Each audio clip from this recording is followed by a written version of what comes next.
எவ்வளோ மங்களமாக செஞ்சுருக்காங்க பாருங்கள். எவ்வளோ சூப்பராக பிரமாதமாக சுற்றி கோலம் வச்சு ஒவ்வொரு இடத்துலையும் மஞ்சள் குங்குமம் வச்சு பூ வச்சு வேப்பிலை வச்சு கற்பூரம் வச்சு ஒவ்வொரு அடிக்கு அடியாக அம்மாவை சுற்றி நடுவில் அம்மாவுக்கு கொள்ளையிட்டு இருக்காங்க பாருங்கள். பழம், பூ, இனிப்பு, காசு, மலர் அது போன்ற கொள்ளை வச்சுருக்காங்க. வெக்கா மேலே வெள்ளை துணி வச்சு அதுக்கு முன்னாடி கீழே மஞ்சள் தண்ணியை தூவிட்டு அதுக்கு மேலே தான் இத்தனையும் வச்சுருக்காங்க. ஏன்னா அப்படி தான் வைக்கணும். கீழே சொல்கிறாங்க பாருங்கள், அதுக்கு முன்னாடி எதையும் வாங்கக்கூடாது. அம்மாவே வந்து கொள்ளை விட்டதுக்கப்புறம் அம்மாவே கை நிறைய எல்லாருக்கும் கொடுக்குவாங்கன்னு சொல்லி சொல்கிறாங்க. அதுக்கு முன்னாடி யாரும் எதை செய்யக்கூடாதுன்னு சொல்கிறாங்க. அக்னி காட்டிட்டாங்க அம்மாவோட கொள்ளைக்கு.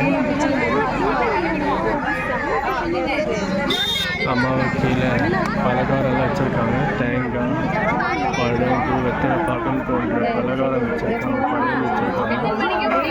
ஃபஸ்ட்டு சத்திய பூசணிக்கை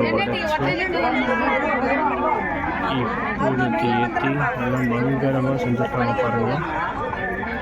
சுற்றி இருக்கிற ஆளுங்களும் பாருங்கள் அக்கப்பக்கத்துலேருந்து பார்க்க வந்திருக்காங்க.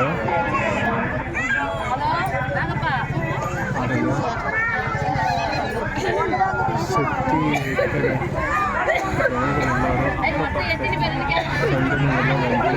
அம்மாவோட பொண்ணுங்க பார்க்க வந்திருக்காங்க. இதெல்லாம் எங்கே நடக்குதுன்னா பஸ் ஸ்டாண்ட் இடத்துல ஸ்ரீ அங்காளம்மா ஆலயமுக்கு முன்னாடி நடக்குது. என் குரல் கேட்குதான்னு தெரியல. இதில் இருக்கிற ஜனங்க சவுண்டில் குரல் கொஞ்சம் கம்மியாக கேட்கும் போல.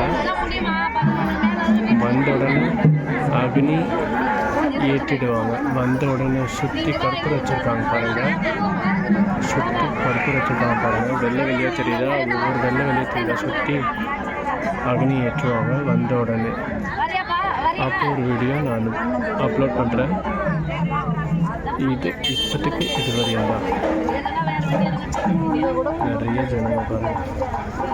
அம்மாவோட தர்ஷனையை பார்க்குறதுக்கு, அம்மாவோட முகத்தை பார்க்குறதுக்கு அம்மா கையால் காய்கறி, பழங்கள், காசு எல்லாத்தையும் அம்மா அள்ளி கொடுப்பாங்க. அள்ளி கொடுத்தா அத்தனையும் ஜனங்களுக்கு உடம்பு சரியாகும். உடம்புல நோய் இருந்தால் சமையல் செஞ்சு சாப்பிட்டா சரியாகும்னு சொல்லி எழுதிக்கணும். அம்மா வரும்போது அடுத்த வீடியோ.